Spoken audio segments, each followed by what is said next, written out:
She walked into her own bedroom and found her husband with their children's teacher. Not a stranger, not a mistake, but the one woman she trusted the most. And in that moment, she didn't scream. She didn't cry. She made a decision. A decision that would change everything. This is not just a story about betrayal. It's a story about transformation, justice, and silent revenge. Welcome to Crime of Passion, where love turns deadly, and betrayal has consequences. This video is packed with layers of emotion, psychology, and a masterfully calculated response. So grab a coffee, lean in close, and watch until the end, because only then will you understand the full weight of what she did. And hey, if you love powerful true crime stories like this one, hit that subscribe button, give it a like, and drop your thoughts in the comments below. Was she right to take justice into her own hands? We want to hear what you think. Now, let's begin. Part 1, The Hook, When Love Turns to Cold Revenge. Lena was the kind of woman who believed in fairy tales. Not the ones with magic wands or glass slippers, but the quiet, realistic kind. The kind where love was built slowly, brick by brick. She believed in routines, Sunday mornings with pancakes, and soft laughter shared in the kitchen. She believed in her husband, Mark, and in the life they had built over the years. They had children, a modest but warm home, and a shared history woven with vacations, holidays, and inside jokes only they understood. To Lena, love wasn't just a feeling. It was a foundation. But what happens when the foundation you built your life on cracks, not from the outside, but from within? What happens when the person you trusted most is the very one who tears it all apart? It was an ordinary Tuesday. The kind that slips by unnoticed, buried between work and errands. Lena had gone to her usual evening yoga class, something she did once a week to keep her mind calm and her body strong. But that night, class had ended early. She felt light, refreshed. On the way home, she thought about picking up Mark's favorite Thai takeout. Maybe they'd curl up on the couch and watch something together like they used to. She hadn't felt connected to him in a while, but tonight, she was hopeful. Maybe things were turning around. But when she stepped through the front door, something felt off. Not loud. Not alarming. Just wrong. There was no music playing. The lights were dim. And the house was quiet, unnaturally quiet. She called out for Mark, but there was no answer. As she walked through the hallway, her eyes caught the faintest flicker of light spilling from under the bedroom door. Her bedroom. Their sanctuary. She opened the door slowly. Not because she suspected anything, but because some part of her already knew. And there it was. Mark. In bed. With another woman. But not just any woman. Claire. The teacher. Her kids' teacher. The woman who had eaten dinner at their table, laughed at their jokes, and sent home gold star stickers with their children's spelling tests. For a moment, Lena didn't even understand what she was seeing. Her brain couldn't process it. Mark's face twisted into panic. Claire's eyes widened in horror. They scrambled, pulling sheets, reaching for clothes.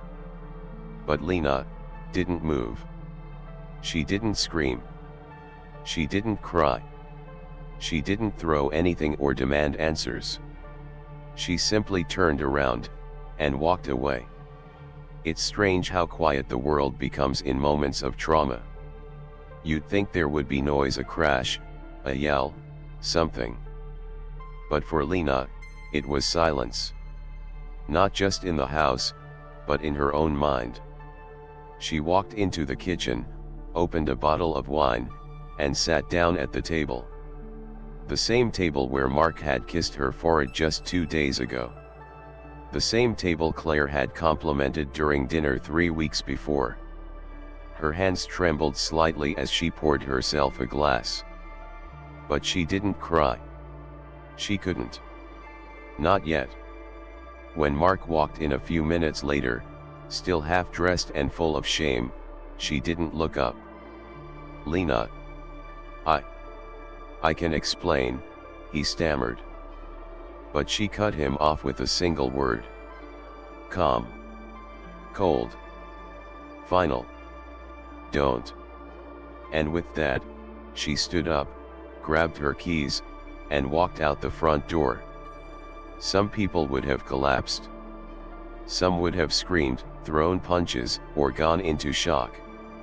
Lena did none of that. Because this wasn't just about the affair. It wasn't about the betrayal of flesh and skin.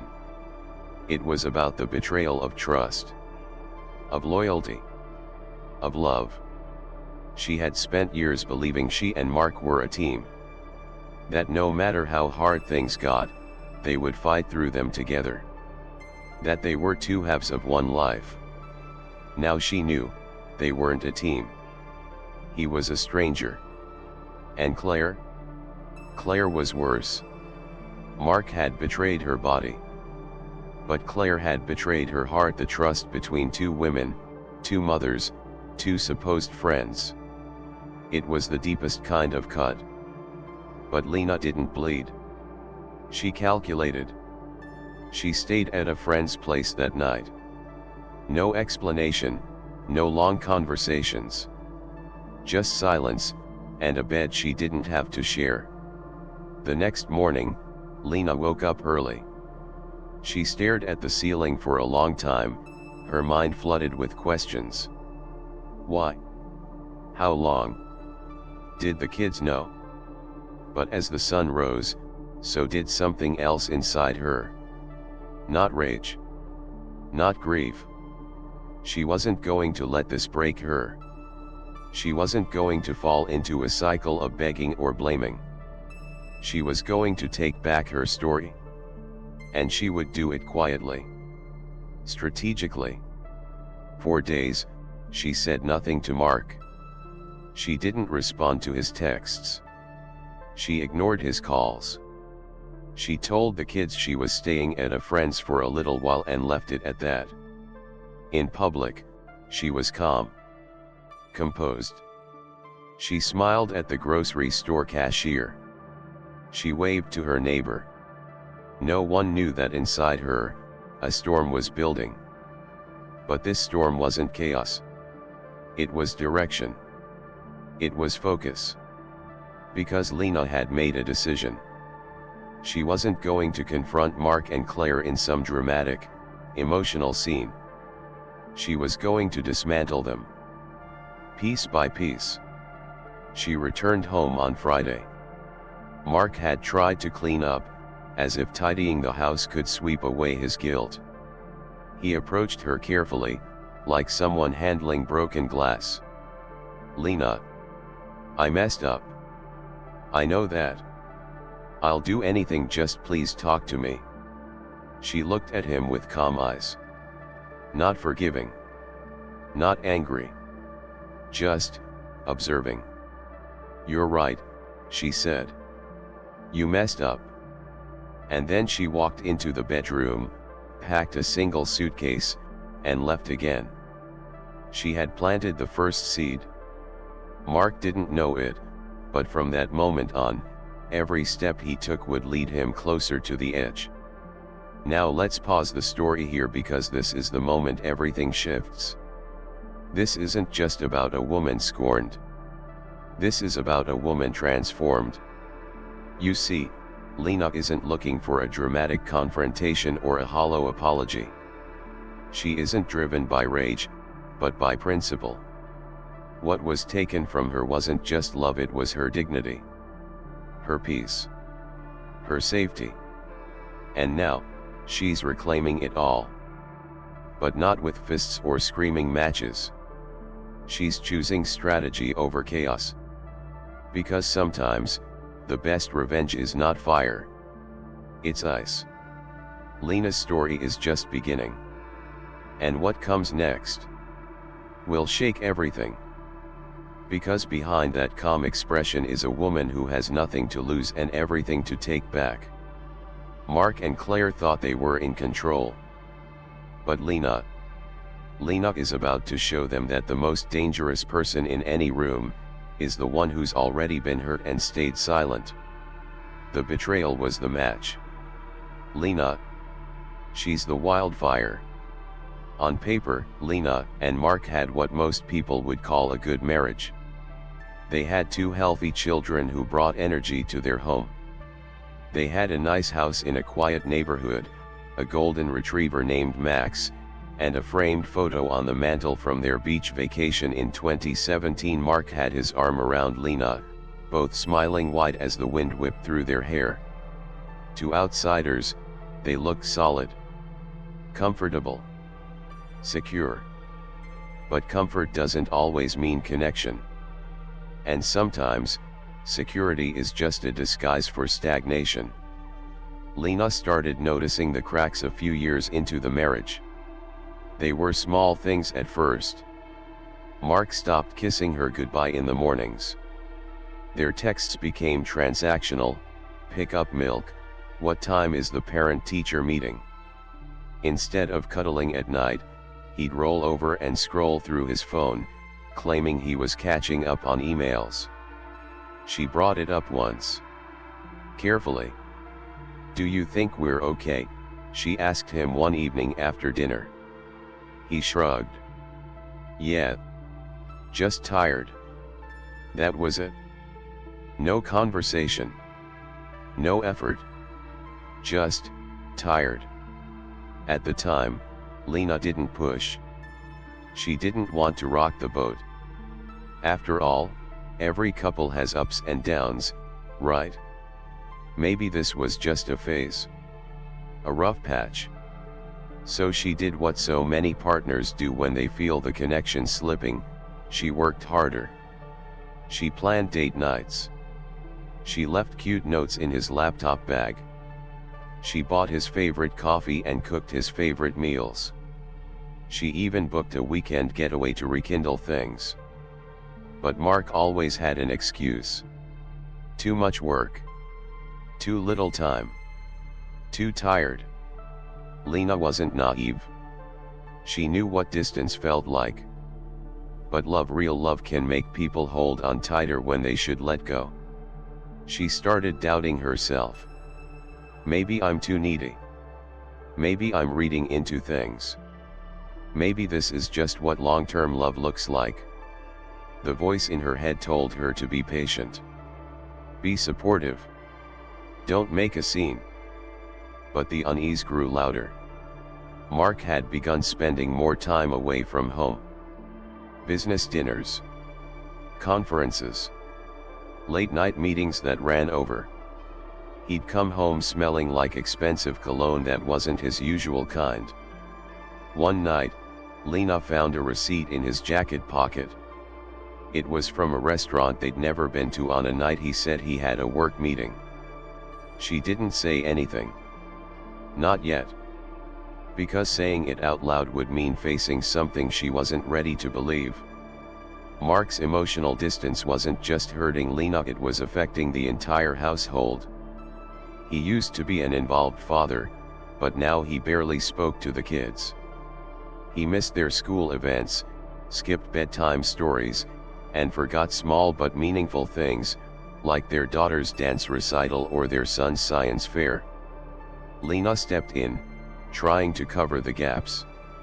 She told the kids Daddy was just busy and that he loved them very much, even if he didn't always show it. But how long can someone carry both sides of a relationship before it breaks them? Even when Mark was physically present, he was emotionally absent. He'd sit on the couch, nodding half-heartedly at whatever show they were watching, his mind clearly elsewhere. Sometimes Lena would look at him and feel like she was living with a stranger. Someone who wore her husband's face, but wasn't really there.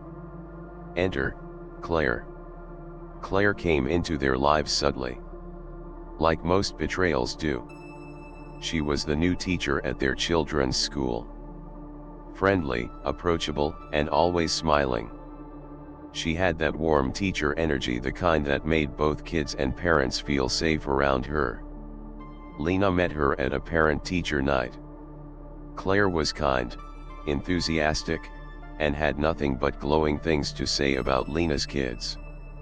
"She's the kind of teacher who really cares," Lena told Mark one evening. Claire began to pop up more frequently. At school events. At birthday parties. Then at their home.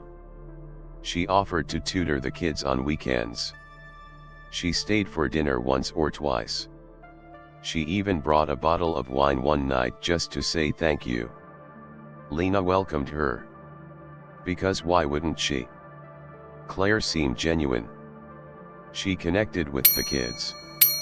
She laughed at Lena's jokes and complimented her cooking. To Lena, Claire was just another mom. Another woman trying to make it through the chaos of parenting and work and life. What Lena didn't see was how Claire looked at Mark. Mark, who had been so distant for months, suddenly seemed engaged. He started asking about school more often. He took over school drop-offs, even though it used to be a chore he avoided. He started dressing nicer, trimming his beard more often, buying new cologne. When Lena asked why, he said he just wanted to feel better about himself. And Lena believed him. Because when you love someone, you want to believe the best in them. You want to give them space to grow, even if it means silencing your instincts. But in the back of her mind, something whispered, "He's not coming back to you. He's going somewhere else." Mark's transformation wasn't just about appearance. He was different. There was a lightness in his voice when he spoke on the phone late at night. A skip in his step when he left the house. And Claire? She always seemed to be around. Conveniently close. Involved in everything. One day, Lena walked into the kitchen to find Claire and Mark talking quietly. Too quietly. When they saw her, they stopped mid-sentence and laughed awkwardly. Lena brushed it off at the time. But that scene would replay in her mind again and again in the months to come. Guilt wasn't written on their faces. Something else was. Comfort. And that was the scariest part. Lena tried to hold on longer. She tried everything: counseling sessions, open conversations, gentle check-ins. Each time, Mark reassured her with tired eyes and empty promises. "We're just in a slump. I'm stressed, that's all. You're overthinking things." But no matter how many times she told herself this was temporary, it wasn't. The illusion of the perfect marriage, the one with smiling Christmas cards and family barbecues, was starting to crumble. And beneath it was something cold. Something sharp. Something real. Looking back, what hurt Lena most wasn't just the affair. It was that Claire had been in her home. Had laughed with her. Shared wine and stories and motherhood tips. They'd stood side by side at the school fundraiser, wrapping gift baskets and joking about how exhausted they were. Lena had confided in her. Talked about the stress of parenting, the struggle to keep her marriage alive, her fears that maybe she wasn't enough anymore. And Claire had smiled. Nodded. Offered advice. The entire time, she was already betraying her. That's not just cheating. That's calculated cruelty. They say every woman has a line. And when it's crossed, there's no going back. For Lena, that line came in the form of too many unanswered questions, too many cold nights, too many fake smiles. The illusion was gone. All that remained was the truth. Mark was no longer her husband in anything but name. And Claire? Claire was no longer a friend. She was the intruder. The infiltrator. The betrayal in human form. And so Lena did the only thing she could do when the life she built turned out to be a lie. She stopped pretending. She stopped fighting for something that wasn't real. And she started planning. Because the woman they thought they were lying to, the one who smiled and played the perfect wife, was no longer asleep. She was wide awake. And ready. It was a Tuesday. Just another Tuesday. Nothing about that day felt different. Nothing warned Lena that her life was about to splinter like glass dropped on tile. The morning had been ordinary.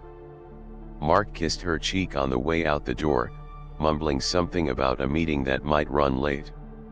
She packed lunches for the kids, dropped them off at school, answered work emails, folded laundry. Life was moving on, just like it always had. Except it wasn't. Lena's yoga class ended earlier than usual that evening. The instructor had a family emergency and canceled the last half of the session. No big deal. Lena decided to take it as a sign to do something sweet for Mark. On the way home, she swung by their favorite Thai place. Pad see ew for her. Spicy basil chicken for him. She even picked up a bottle of red wine he liked. Maybe tonight would feel different, she thought. Maybe we'll talk. Maybe we'll laugh. She turned onto their street with a faint smile, imagining the evening ahead. Maybe they'd eat on the couch like old times. Maybe the distance she'd been feeling for so long would start to fade. She parked, carried the food up the steps, and let herself in. That was when everything started to unravel. The house was too quiet. The kind of quiet that makes your stomach twist before your mind catches up. No music playing. No TV humming in the background. No voices. Lena called out softly, "Mark." No answer. She set the food on the counter, stepped out of her shoes, and walked down the hall. The lights were off in the living room. Dim in the kitchen. Only a faint glow spilled from underneath the door of their bedroom. Their bedroom. The place where secrets weren't supposed to exist. She walked forward, slow and uncertain, her heartbeat beginning to tap louder in her ears. She reached for the doorknob. It turned easily. She pushed the door open. And then everything stopped. There he was. Mark. In their bed. And not alone. Claire was there too. Wrapped in their sheets. His shirtless back. Her tousled hair. Two bodies that didn't flinch fast enough. Two faces that twisted with the worst kinds of emotions. Guilt. Shock. Panic. Mark sat up first. His mouth opened but nothing came out. Claire pulled the blanket up over herself, as if that would protect her from what she'd just done. The woman who had once complimented Lena's cooking now stared at her from a place she never should have been, in Lena's bed, next to Lena's husband. But Lena didn't scream. She didn't throw the takeout bag. She didn't sob or collapse. She simply stared. Her eyes took in the scene in eerie silence. Her brain barely able to translate what she was seeing. It was as if her soul had stepped outside of her body to watch it all happen from the ceiling. She looked at Mark. Then Claire. And then? She turned. Walked away. No words. No scenes. Just silence. She walked into the kitchen, her movements slow but steady. Opened the wine bottle. Poured a glass. Sat at the kitchen table. The same table where she and Mark had celebrated anniversaries. The same table where Claire had once complimented her on the centerpiece. She sipped the wine and let the quiet wrap around her like a blanket made of barbed wire. He showed up a minute later. Shirt hastily pulled on, face pale. "Lena, I..." She didn't look up. "Don't." One word. Simple. Cold. Absolute. That one word hit harder than a scream ever could. Because in that word was everything. Don't explain. Don't lie. Don't pretend. Mark stood there, frozen in the doorway, unsure what to do next. But Lena didn't give him any more of her time. She stood, grabbed her purse and keys, and walked out. To someone watching from the outside, it might have looked like Lena was giving up, running away. But that couldn't have been further from the truth. She wasn't running. She was recalculating. Because sometimes the strongest thing you can do isn't to fight in the moment, it's to walk away so you can come back with a plan. Lena didn't want an apology. She didn't want drama. She wanted clarity. She wanted control. And above all, she wanted to reclaim her dignity on her terms. Later that night, Lena sat in her car parked outside her friend's apartment. The same friend who had always told her, "You deserve more." Her hands trembled, but she wasn't crying. Her chest ached, but it wasn't heartbreak anymore, it was something else. It was the pain of transformation. She stared at the rearview mirror. Her own eyes stared back at her. Tired. Betrayed. But alive.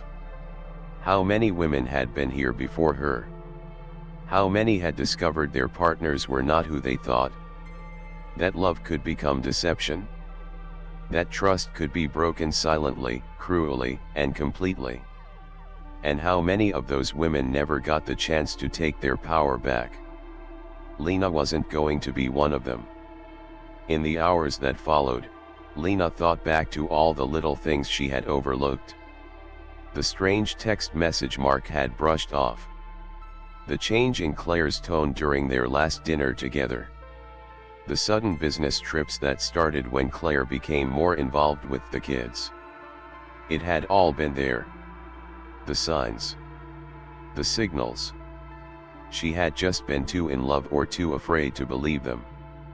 And now the truth was standing in front of her like a monument built from lies.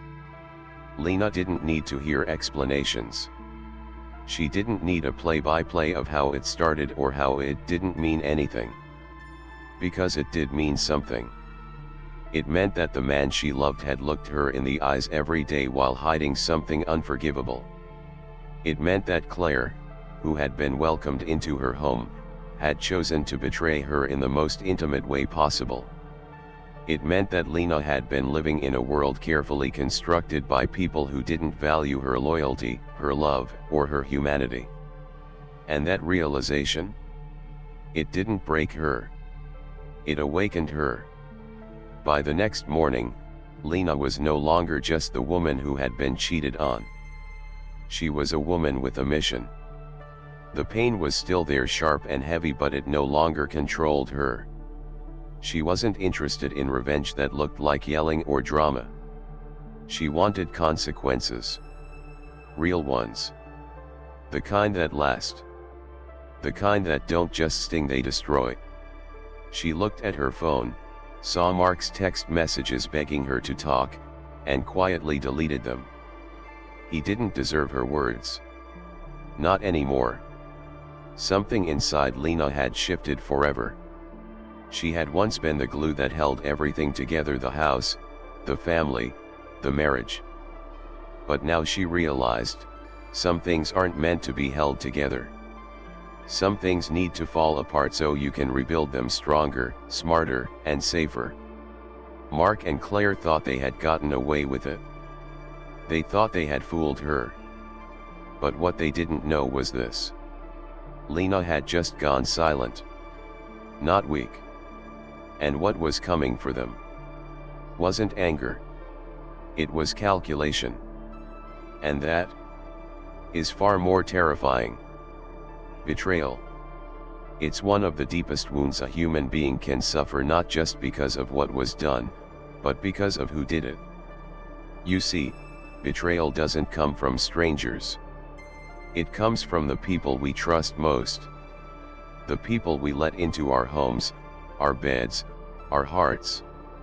It's an emotional ambush when someone you've loved, defended, and built a life with, turns around and stabs you in the back. And what makes betrayal so destructive isn't just the act itself, it's how it shatters everything you thought was real. For Lena, this wasn't just an affair. It was the psychological equivalent of an earthquake. Let's break it down. When Lena saw Mark and Claire in her bed, her world didn't just fall apart emotionally. It broke down mentally. In psychology, betrayal trauma is a real, studied phenomenon. It refers to the damage caused when someone close to you violates your trust in a significant way.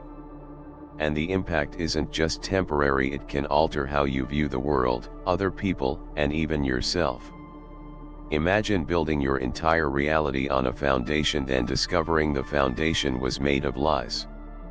That's what betrayal does. It destabilizes you. It confuses your memory, clouds your logic, and fractures your sense of safety. That's why Lena didn't scream. That's why she didn't react the way people expect someone to react. Because her mind went into a different mode, what trauma therapists call freeze. We've all heard of the fight or flight response. But there's a third one, freeze. It's what happens when the mind can't make sense of the danger fast enough. The body shuts down. The emotions numb. The mind detaches. That's what happened to Lena. She didn't yell. She didn't cry. She froze. She moved mechanically. She walked to the kitchen, poured wine, sat down. Her body was functioning, but her mind was still trying to make sense of the emotional wreckage. This isn't weakness. It's biology. It's how the brain protects itself from emotional overload. You might wonder, why didn't Lena lash out? Throw something? Confront them on the spot? Because some betrayals don't ignite rage. They activate clarity. The betrayal was so deep, so personal, so vile that Lena skipped over emotional chaos, and stepped into a state of cold understanding. She didn't need to raise her voice. She had already lost everything that mattered. And when there's nothing left to lose, you stop reacting emotionally. You start thinking strategically. That's why her revenge would be so devastating. Because it wasn't born out of fire. It was born out of ice. One of the most important psychological needs after betrayal is justice. It's not always about revenge. It's not even about punishment. It's about balance. When someone hurts us, we crave something to even the scales. We want the universe to acknowledge what happened, to correct the wrong. For some, that means closure through confrontation. For others like Lena, it means taking back control in a world where she was suddenly powerless. Justice, for her, wasn't about getting even. It was about reclaiming her agency. After betrayal, many people become obsessed with why it happened. They replay the moment again and again. They overanalyze every detail, every conversation, every clue they missed. Why didn't I see it? Why did they lie? Why wasn't I enough? This obsessive thinking isn't weakness, it's the mind's attempt to restore order. Lena experienced this too. But instead of drowning in confusion, she turned those thoughts into fuel. She became observant, precise. She started gathering facts, tracking behaviors, analyzing patterns. Why? Because regaining control is the only way to silence the chaos left behind by betrayal.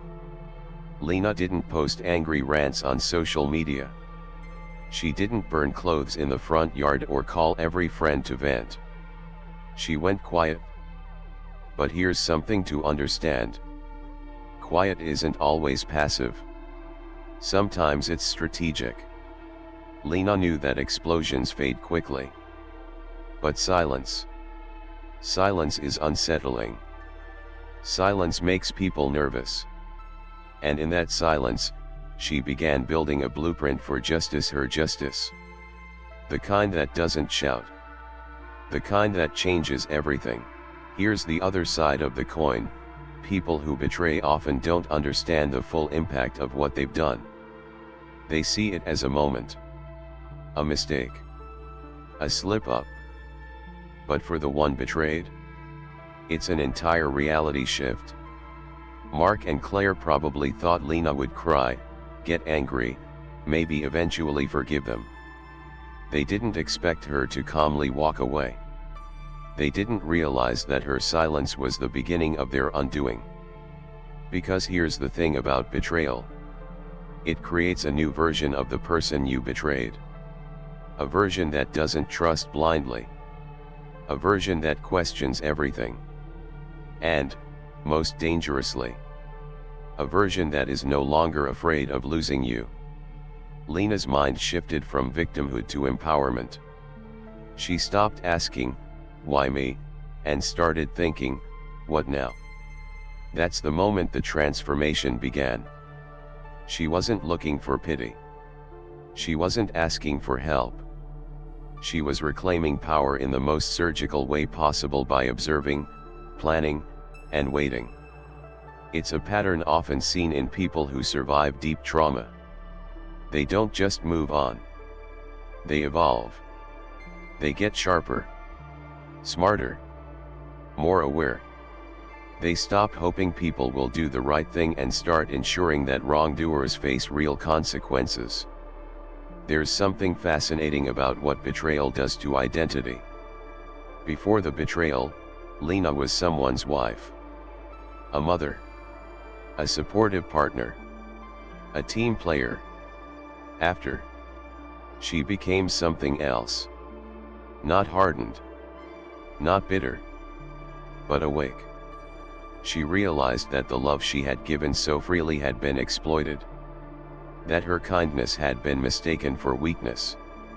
And so, she began the slow, deliberate process of redefining who she was on her own terms. This is something that many people go through after a major betrayal. They become the version of themselves that they were always meant to be, but were too loyal, too trusting, too forgiving to become before. Let's be clear, Lena's story isn't a warning against trust. It's a lesson in where to place it. She learned that trust must be earned, protected, and not given blindly just because of a wedding ring or a friendly smile. She learned to listen to her instincts, even when they whisper. She learned that sometimes the most dangerous people wear familiar faces.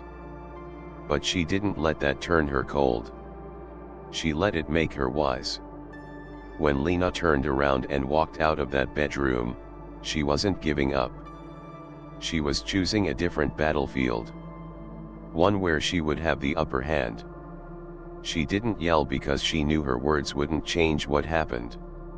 She didn't scream because she didn't want them to think they still had the power to hurt her.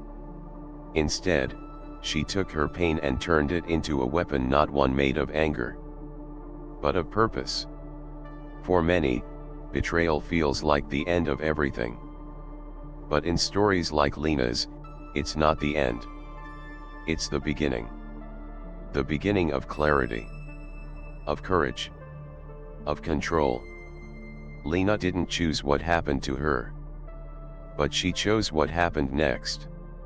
And in doing so, she rewrote the story. Not as a victim, but as the architect of a new life, one that would never again be built on illusions. Lena didn't sleep that night. She lay awake on her friend's guest bed, staring at the ceiling, her mind running like a movie reel. But the scenes it replayed weren't memories of love or laughter. They were blueprints. Plans. The first image that kept coming back was Claire's face, the shock, the fear, the shame as Lena walked in and caught them in bed. Not fear of being hurt. Fear of being caught. That was the moment Lena realized something powerful. They never thought she'd fight back. They thought they'd get away with it. They believed Lena was soft, fragile, predictable. They didn't know that betrayal has a way of forging steel inside the human soul. They didn't know Lena at all. But they were about to. There's a huge difference between reacting and responding.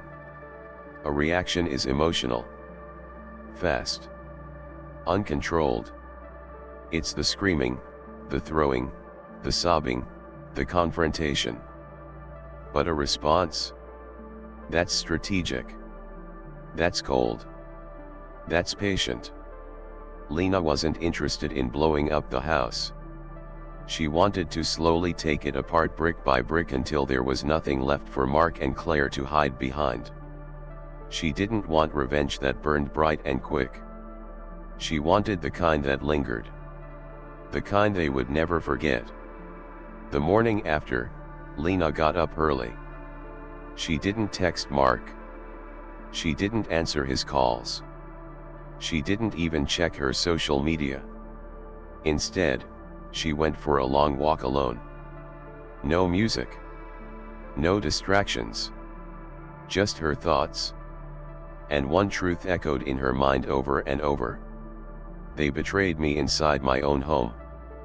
That wasn't just disrespect. It wasn't just a betrayal of marriage. It was war. And now, she would plan accordingly. Lena wasn't going to act out of impulse. She needed information. Facts. Patterns. She began by doing something simple but powerful. She observed. She remembered Mark's schedule, where he went, when he left, how long he was usually gone. She took note of the inconsistencies. The unexplained overtime. The mysterious receipts. The nights he came home late, but not tired. She mentally reconstructed their last few months. It was like pulling back a curtain.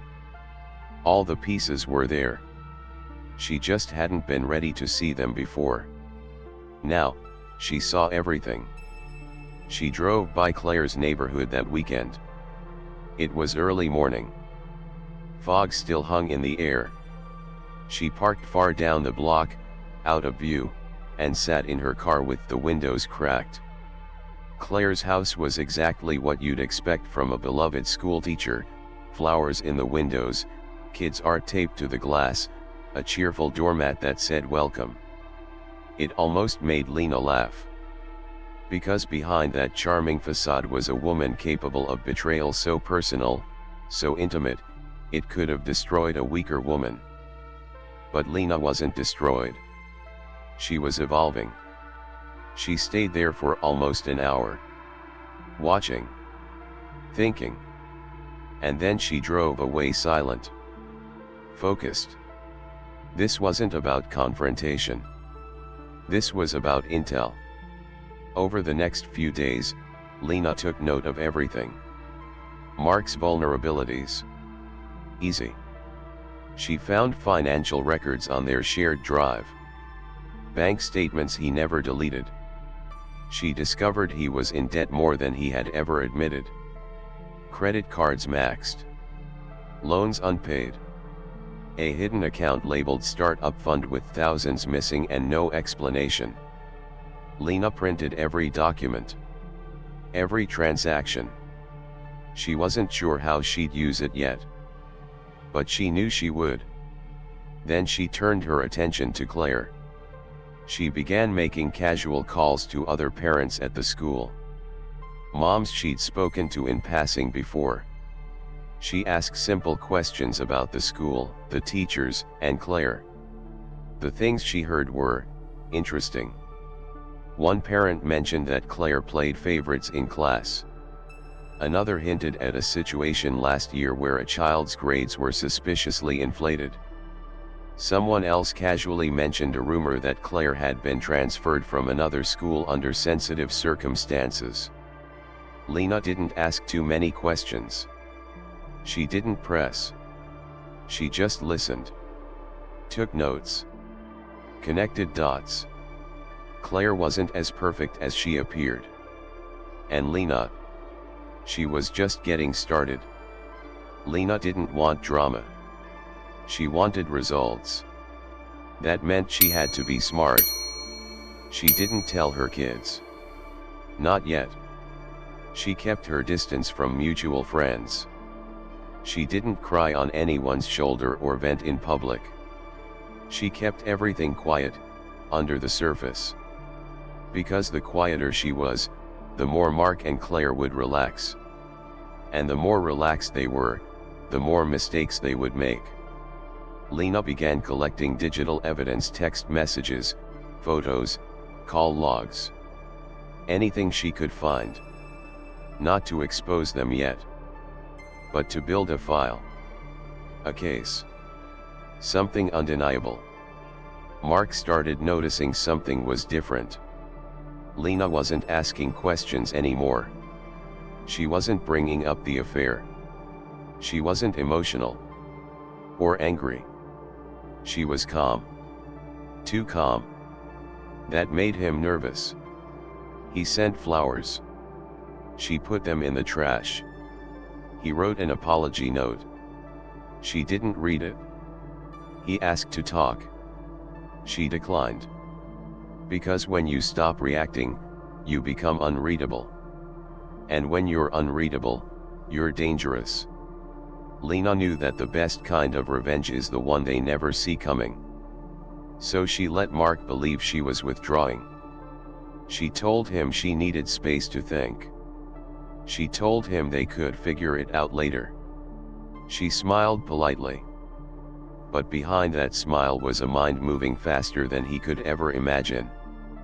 He thought she was grieving. In truth, she was preparing. Each day, Lena became more certain. More powerful. More herself. She wasn't the broken wife anymore. She wasn't the woman begging for honesty, or crying for connection. She was the storm on the horizon. The one you don't see until it's too late. And when she finally acted, when she finally pulled the thread, Mark and Claire's entire lives would begin to unravel. But not in one loud moment. In a slow, steady collapse. Because this wasn't just revenge. This was justice. And justice takes its time. By now, Lena had done something most people never reach after betrayal. She had moved beyond pain, into purpose. And purpose, when wielded with focus, is more dangerous than any outburst or dramatic confrontation. Her silence had become her weapon. Her stillness. A disguise. Because while Mark and Claire thought she had walked away, Lena had actually stepped into a new role. Private investigator. Strategist. Quiet destroyer. It began with a single thought: if they were bold enough to lie to my face, what else are they hiding? That thought kept her up at night. It followed her into the shower. Into the car. Into every moment of stillness. She needed answers. But not just to satisfy her curiosity. She needed evidence. Leverage. Something that would make them feel the way she felt: off balance, exposed, helpless. Lena's first target was the one easiest to track: Mark. She still had access to the financial accounts. They hadn't yet started divorce proceedings, so their online banking profiles were technically still shared. He hadn't changed the passwords. A rookie mistake. What she found stunned her. There were credit cards she didn't know about. Large, unexplained withdrawals. payments to businesses that didn't exist. And then came the worst discovery of all, a consulting fund tied to a startup he'd mentioned once, that had no registered website, no IN, and no paper trail beyond the thousands he'd siphoned into it. The account was nearly drained. Her savings gone. The betrayal wasn't just emotional anymore. It was financial. Lena printed out every statement, every transfer, every suspicious transaction. She didn't confront him. She just filed it. Because this wasn't about catching him. This was about cornering him. Claire was trickier. Unlike Mark, Claire wasn't directly tied to Lena's daily life. But Lena had something powerful, proximity to the parent network. She began reaching out subtly. She would message other moms on the school app, feigning casual curiosity. "Hey, did Claire ever teach your older one before?" Just wondering how she handled things like favoritism. The responses trickled in. And they painted a pattern. Parents said Claire had a habit of getting too involved in students' personal lives. One parent recalled Claire giving their daughter special treatment after her father passed away, then later overheard inappropriate jokes about the child's performance. Another whispered that Claire was once transferred quietly from a nearby district but no one knew why. Another remembered a vague rumor about Claire having an unprofessional relationship with a married colleague, something the school buried to avoid scandal. Lena took notes on all of it. She didn't need confirmation yet. She needed patterns. And she was finding them. Lena knew gossip wasn't enough. She needed documentation. She went online and began digging. It's amazing what people leave behind on the internet. She found Claire's old Facebook profile mostly locked down, but not everything. In one post from a few years ago, Claire had tagged a man Lena didn't recognize. After a few clicks, she discovered he was married. A former science teacher at Claire's last school. She found a local news article buried, barely indexed, about a sudden resignation in that same school around the time Claire transferred. It didn't say much. But it said enough. Lena screenshot everything. In less than 2 weeks, Lena had a binder. Yes, a literal binder.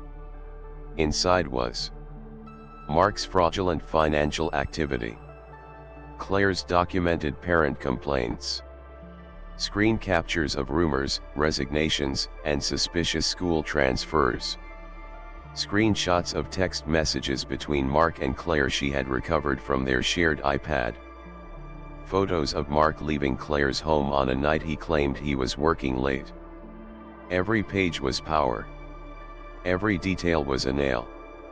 And together, they formed a coffin for Mark and Claire's reputations, careers, and stability. Most people, when betrayed, want instant relief. Immediate confrontation. Explosive closure. But Lena wasn't most people anymore. She had learned the power of waiting. And while she waited, she prepared. She looked into legal advice. Quietly spoke with a divorce attorney. She made copies of everything and stored them safely. She even sent a digital backup to a private email. Not because she was paranoid, but because she was prepared. She also began journaling, writing down every detail, every lie, every inconsistency. Therapists call this trauma tracking, and for Lena, it was fuel. That's the other thing betrayal does, it makes people paranoid, but only for a while. If the betrayed partner stays quiet long enough, the betrayer begins to relax. Mark thought Lena had moved on. He stopped calling. Stopped texting. He started spending more nights away from the house. Sometimes he'd even send vague, passive-aggressive emails, "We can't change what happened. Let's just focus on what's next." Lena would read them and smile to herself. Because what was next was coming. And he had no idea. At the school, Claire still wore her polished persona. She smiled at parents, greeted kids by name, stayed late for after-school clubs. But something had changed. People were watching her more closely. Conversations stopped when she walked in. The whispers had begun. And Lena didn't have to say a word. She had already planted the seeds. She had given other parents just enough to start asking questions on their own.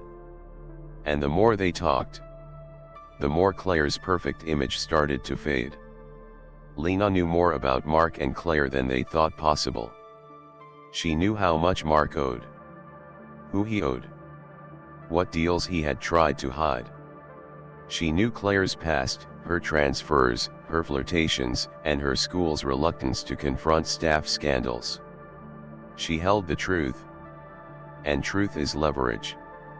She wasn't just a scorned wife. She was now a quiet threat, one that neither of them could see coming. And that's what made her dangerous. Lena wasn't going to explode. She was going to execute. She began making moves quietly. She drafted a formal letter addressed to the school board. Anonymous. Professional. Attaching documentation and concerns about Claire's behavior with students and families. She consulted a financial investigator, asking theoretical questions about hidden assets and fraud. She reached out to a journalist she knew from years ago, someone who always wanted a juicy local scandal with a clean paper trail. And she waited. Because the best takedowns aren't dramatic. They're strategic. And Lena had finally moved all her pieces into place. Most revenge stories are loud, chaotic, messy. But not Lena's. Lena's was silent. She went about her life like nothing had changed. Picked up the kids. Bought groceries. Smiled at neighbors. She looked like a woman healing. But inside, she was counting down. Because soon, Mark's secrets would be public. Claire's job would be on the line. And both of them would realize far too late that the quiet woman they betrayed was never weak. She was watching. And she was waiting. And now, the wait was almost over. For weeks, Lena had moved in silence. Every smile she gave was measured. Every word she spoke was calculated. But now, the wait was over. The evidence was gathered. The stories were confirmed. The weak points were exposed. And Lena, she was done preparing. It was time to strike. But not with fire. With precision. With focus. With absolute control. Lena knew Mark's ego was his weakness. He'd always cared more about how people saw him than who he really was. His image, successful, confident, respected, was everything to him. So that's where she aimed first. She contacted one of Mark's former business partners, an old acquaintance she'd met years ago at one of Mark's networking events. He had once warned her quietly, carefully, that Mark sometimes played fast and loose with money. She now gave him proof. Bank statements. Hidden accounts. Suspicious transfers. She laid it all out, like a gift wrapped in financial ruin. The man didn't say much. But Lena knew that was all it would take. Because in business, reputation is everything. It started small. A few missed calls. Some cancelled meetings. Then whispers. People started asking questions about Mark's finances. Was he really doing well? Why had a recent deal fallen through? Why was his name suddenly coming up in private group chats between local business owners? Lena hadn't said a word. She didn't need to. She had already planted the truth where it needed to grow slowly, silently, beneath the surface. Then came the real blow. An anonymous letter sent to Mark's company board of directors. It contained a summary of Mark's mismanagement of funds, including copies of fraudulent statements and suggestions that clients had been misled about investments. Lena had written it herself. Professionally. Calmly. No drama. No accusations. Just facts. With receipts. Within a week, Mark was asked to step away from client-facing duties while an internal audit was conducted. And just like that, the mask began to crack. Mark called. Of course he did. The first message was calm. Hey, we need to talk. It's important. Then came a second message, tinged with frustration. Lena, this is serious. You're messing with my job. Then the third. I know what you're doing. Stop. You don't want to go down this road. But Lena didn't respond. She didn't engage. Because silence is power. And now, Mark was feeling powerless. Lena had waited for the right moment to shift her focus to Claire. The school year was halfway through. Claire was well known among the staff and families. She carried herself with pride, confident, in control. But Lena knew the cracks were there. She just needed to shine a light on them. Lena carefully drafted another anonymous email. This time, it was addressed to the school board, with copies sent to the district superintendent and the head of HR. The email was professional, well-written, and filled with concern. It expressed unease about Claire's behavior, specifically, favoritism towards certain students, an inappropriate relationship with a married parent, and suspicious grade changes in the past. Attached were screenshots, parent testimonies, and archived news clippings linking Claire to a quiet resignation from a previous district. It ended with a single sentence. As a concerned parent, I believe the children in this district deserve better. Claire was called into a meeting 2 days later. No one said anything publicly. But Lena could tell something had changed. Claire stopped smiling in the hallways. She became quieter in staff meetings. The sparkle in her eyes dimmed. Word spread among the parents. What's going on with Miss Claire? Did you hear she might be leaving? Some parents stood by her. Others didn't. But Lena didn't care about sides. She had triggered the investigation. And once the wheels were turning, they wouldn't stop. One afternoon, Lena arrived early to pick up her kids. She saw Claire in the parking lot, standing beside her car, talking on the phone. Her body language was tense, her voice sharp.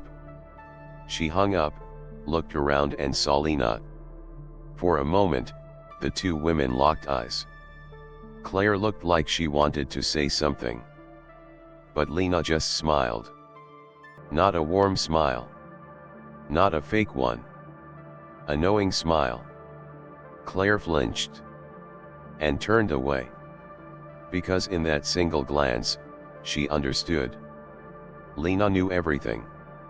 Meanwhile, Mark was spiraling. The internal audit had gone deeper than expected. Lena's file had exposed more than just shady transfers. It had uncovered lies about income, inflated numbers, and hush money payments he had made to avoid lawsuits. He was put on administrative leave indefinitely. His colleagues were distancing themselves. His phone calls were no longer returned. He called Lena one more time. This time, his voice was different. Broken. Please, he said. We need to talk. You don't have to do this. I made a mistake. But we can work through it. Lena stared at the phone. She didn't even consider answering. Because Mark hadn't made a mistake. He had made a choice. And now, he was living with the consequences. 3 weeks after the letter was sent, the school board took action. Claire was placed on temporary leave pending a full investigation. The rumors among parents exploded. Whispers of misconduct. Possible legal issues. Allegations. The principal sent a generic letter to families about staffing changes. But everyone knew. Claire's name had become tainted. And Lena. She watched from the background quietly, steadily as the woman who had once invaded her home lost the one place she thought was untouchable. For the first time in months, Lena felt peace. Not because Mark and Claire were suffering, but because she had taken control back. She wasn't the victim anymore. She was the author of the final chapter. She had used truth as her weapon, facts as her fire. And now, everything they had built on lies was turning to ash. Claire texted once. "I know what you did. I'm sorry. Please. Can we talk?" Lena never replied. Because there was nothing left to say. She wasn't angry. She wasn't bitter. She was done. Lena had never screamed. She had never thrown things. She had never confronted them in dramatic scenes. Instead, she had planned, executed, watched. And now, she stood on the ashes of their lies with a calm they would never understand. Because revenge doesn't always roar. Sometimes, it whispers. And the whisper that haunted Mark and Claire the most was the one that said, "You thought I wouldn't fight back. You were wrong." The storm had arrived. But it didn't come with thunder. It didn't come with lightning. It came with consequences. It came with silence.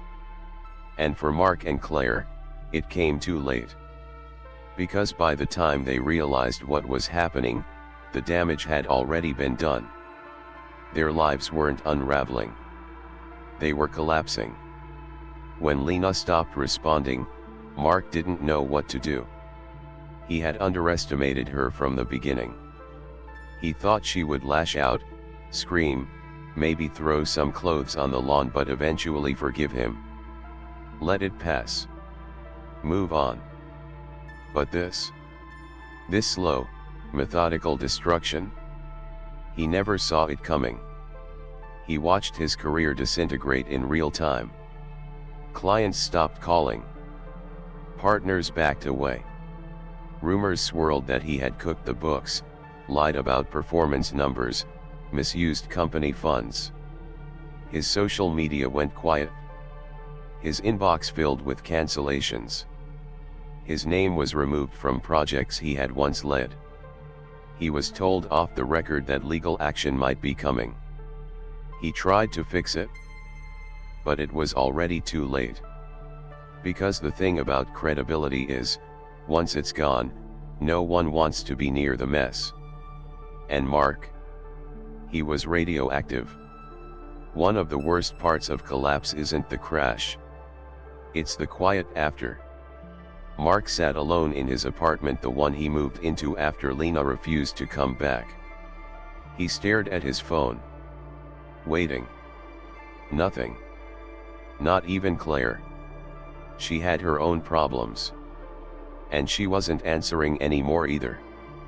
Because once the fall begins, loyalty disappears.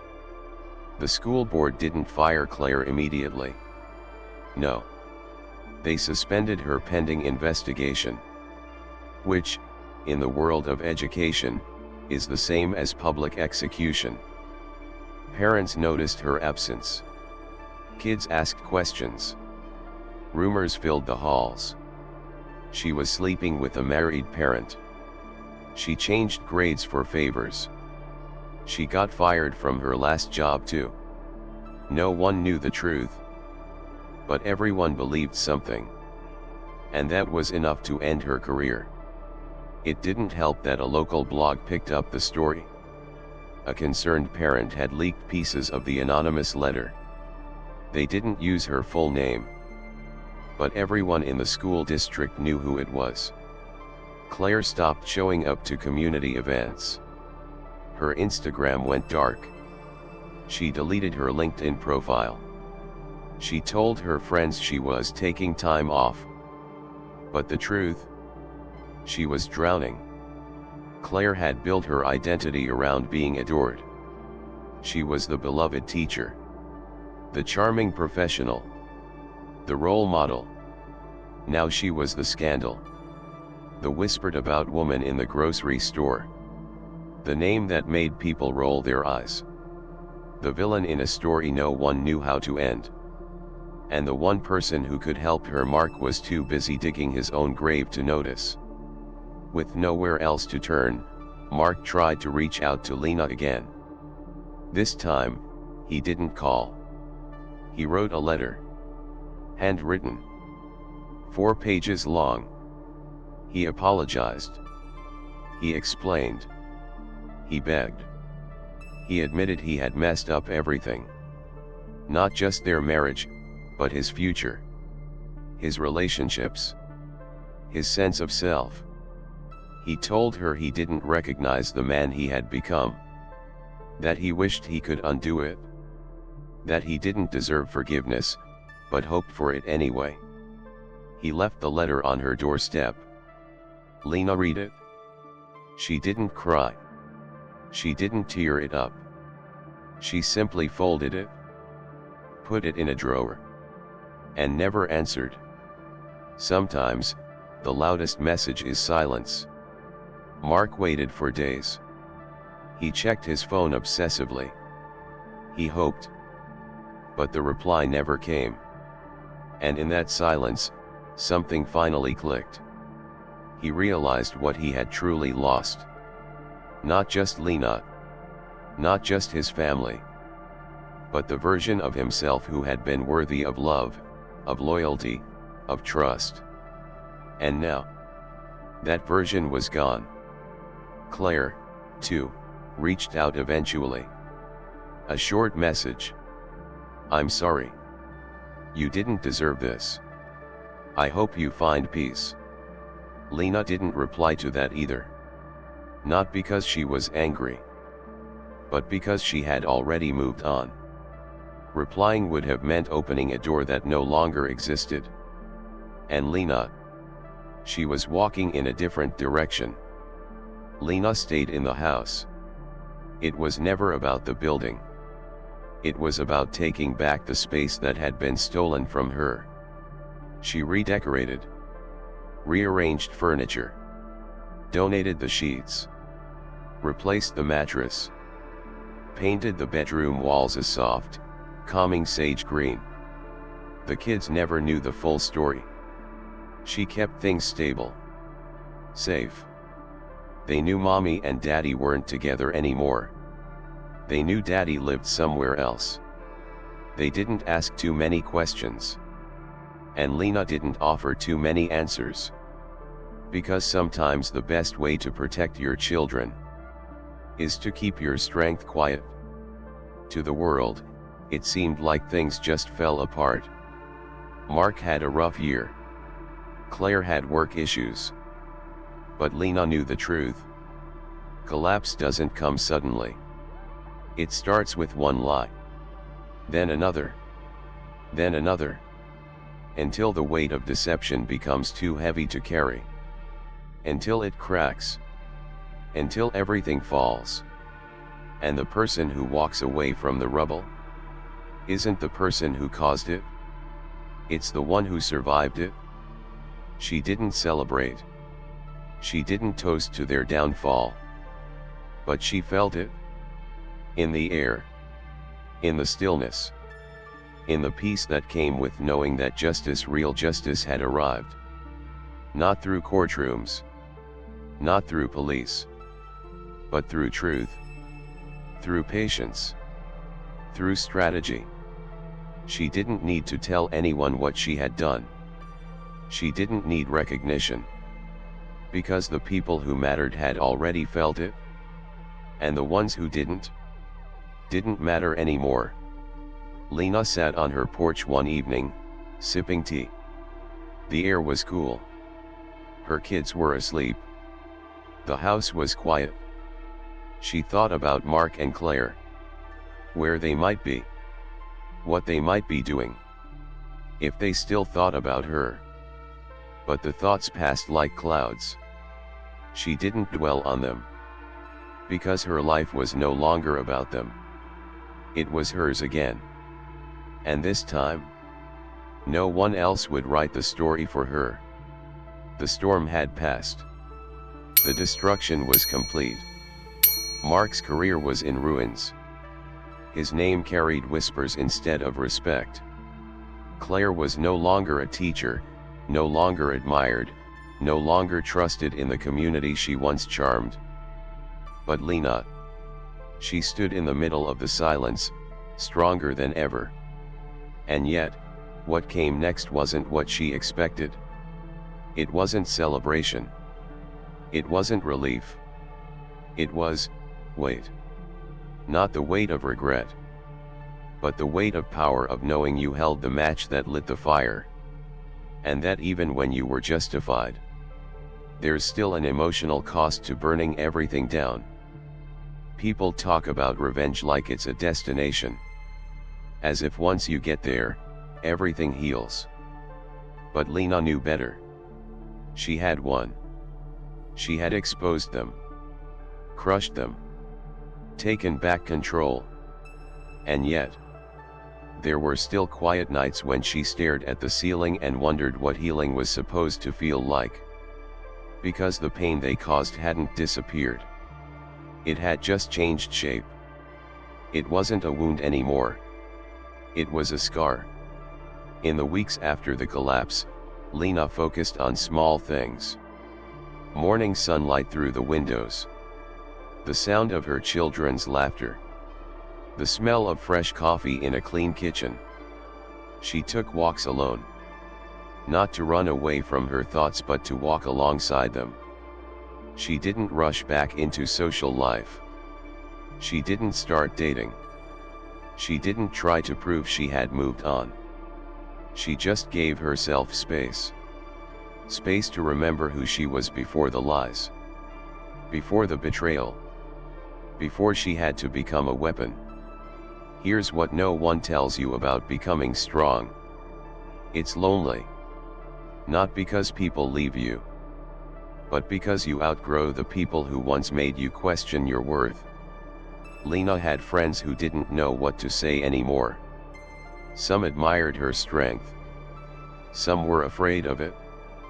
Some vanished quietly, uncomfortable with the version of Lena who no longer played small. But Lena didn't chase anyone. Because when you stop needing people's approval, you stop fearing their absence. Reclaiming her identity. For so long, Lena's identity had been tied to her marriage. To her role as a wife. A mother. A caretaker. But now, with that chapter closed, she asked herself the question many never stop to ask. Who am I when no one else is defining me? She journaled. She meditated. She went back to yoga, this time not as a routine, but as a ritual. She read books she had forgotten she loved. She started painting again. Not to sell. Not for social media. Just for her. For the first time in years, Lena's life wasn't about maintaining a marriage or fixing someone else. It was about discovering herself. Healing isn't linear. Some mornings, Lena felt powerful. Other days, she'd glance at an old photo in a drawer and feel that dull ache in her chest. Not because she missed Mark. But because she mourned the woman she had been. The woman who believed love meant sacrificing pieces of yourself. The woman who ignored the red flags. Who silenced her instincts. Who loved more than she received. That woman deserved better. And Lena honored her not with sadness, but by refusing to ever be her again. One afternoon, while at a bookstore, Lena ran into someone from the past. A former friend of Claire's.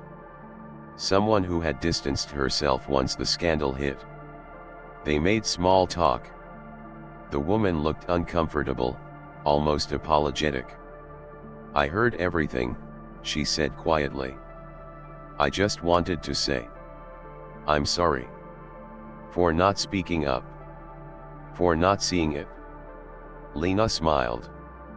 It was a soft smile, not fake, not cold. Just, finished. "You don't have to say anything," she replied. And she meant it. Because Lena wasn't living in that chapter anymore. She had already turned the page. It would have been easy to keep going. To keep digging. Keep exposing. Keep burning what was left of the people who had betrayed her. But Lena chose something harder. Peace. Because real strength isn't found in destruction. It's found in restraint. She had gotten what she came for: truth, justice, clarity. She didn't need more. Now, she wanted quiet. Not the silence of heartbreak, but the kind of silence that comes when you no longer owe anyone an explanation. Lena started working again on her terms. She took on freelance projects that excited her. She volunteered at a local women's shelter, helping others who had been through emotional betrayal. She made new friends. People who didn't know her as Mark's wife or the woman whose husband cheated. They just knew her as Lena. And that was enough. She even moved out of the old house. Not because she was running from memories, but because she wanted a fresh space. One with no echoes of deception. Just clean walls, open windows, and peace. What Lena discovered in the aftermath was something most people never reach. The kind of power that doesn't need to be shown off. She didn't need to prove she was better than Mark. She didn't need to shame Claire further. Because their collapse wasn't her identity. Her healing was. Her growth was. Her freedom was. She no longer flinched when people mentioned Mark's name. She no longer feared running into someone from that chapter of her life. She had rewritten her story. And now, no one else held the pen. One evening, as Lena got ready for bed, she caught a glimpse of herself in the mirror. She looked different. Not in the way heartbreak changes someone, but in the way survival does. There was clarity in her eyes. Calm in her posture. Strength in her stillness. She whispered something to her reflection. Not a mantra. Not a dramatic quote. Just a truth. Soft. Simple. Final. "You did it." And the woman in the mirror smiled back. Looking back, Lena didn't regret what she had done. She didn't relish the pain she caused, but she recognized that some lessons come through fire. Mark and Claire had taught her something crucial: never give your power away. She had once believed love meant sacrifice. But now she knew real love, starting with self-love, never demands that you disappear to keep someone else comfortable. Lena had been betrayed. But she had also been reborn. Her story wasn't about revenge. It was about resurrection. And in the end, Lena learned that the greatest power isn't destroying those who hurt you. It's becoming someone they can no longer touch. From heartbreak to power. From betrayal to rebirth. She didn't just survive what was done to her. She turned it into her greatest weapon. And in doing so, she became someone they could never touch again. If this story left you speechless or shouting at your screen, let us know in the comments. Would you have done the same? Or taken a different path? Your voice is what fuels this channel. So share it. And don't forget to subscribe to Crime of Passion, where we unravel the darkest sides of love, betrayal, and justice. Every week, we bring you stories that are raw, human, and unforgettable.